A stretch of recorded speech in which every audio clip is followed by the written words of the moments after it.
lang. Napakasimple.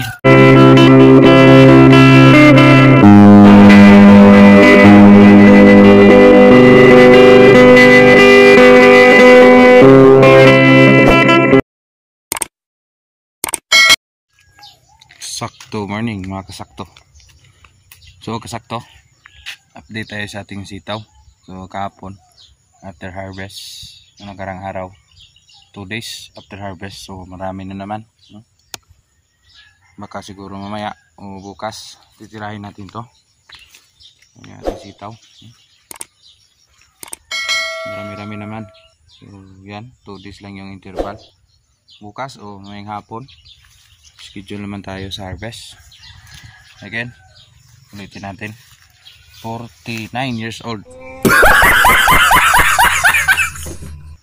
Days old. Years. 49 days after direct seeding yung ating Star Premium. So sa edad na 49 days, exactly 50 days bukas kung ngayong hapon makapag-harvest na tayo ng pang-apat. So napakabilis sa variety ito. So, kaso nga lang yung ating ginawa is testing lang ito, trial.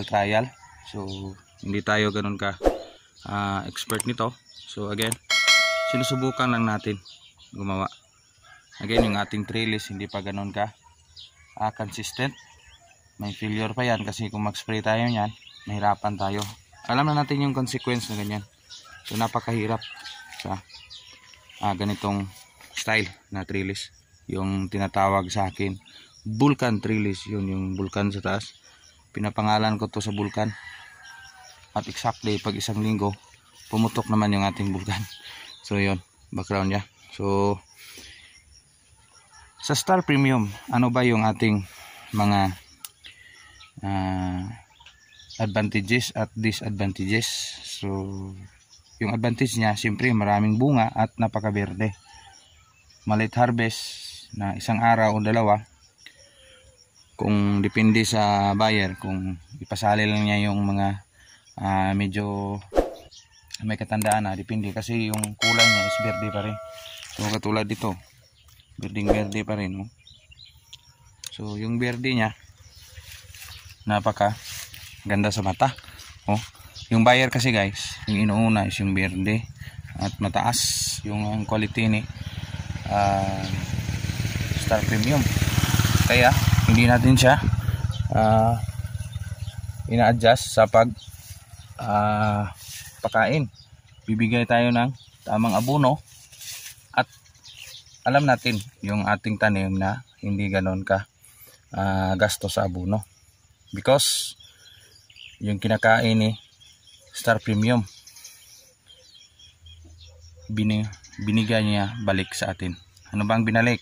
Yung pag-harvest, magandang harvest, magandang quality at tiyak sulit yung pagtanim natin. Pinapatay yung talong sa gitna, pansin nyo yan. Yung talong natin is wala na. Again, yung talong hindi natin binunot yan, kusang mamatayan. Ginamitan kasi natin ng herbicide yan. Tapos pagkasikan apply is kinater natin para mag-usbong yung ating tanim ng sitaw. Yan. So bukas makuha na natin siguro to. Yan, marami na guys. So yung ating talong namatay na.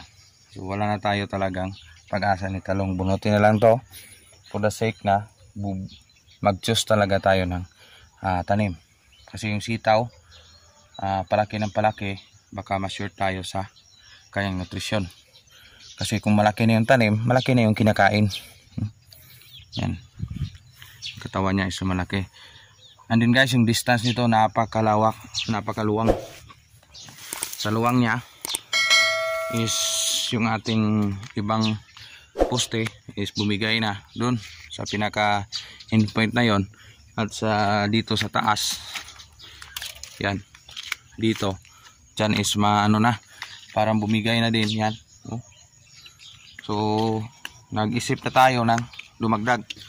So ito yung ating ginawa ngayon.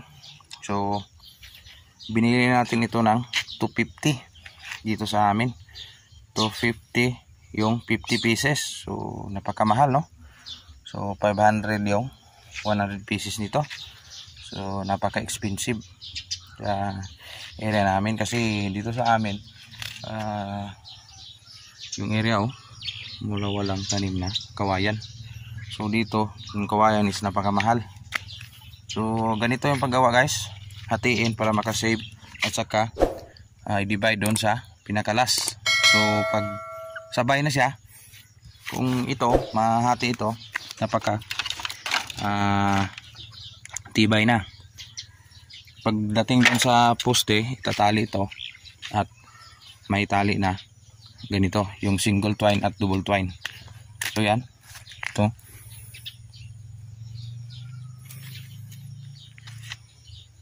A few moments later.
Yo guys, ito tapos na nating na-divide into dalawa. So yung isa ikuha dalawa para makasave tayo.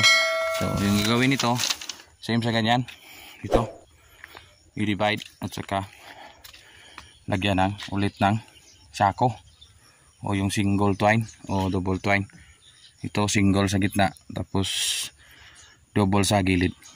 So yan lang muna, kunting update dito sa ating area, Calao City, Negros Occidental. Still magpasalamat at mag-iwan ng salita namang sipag lang, tanim ng tanim at tiyak pagdating ng panahon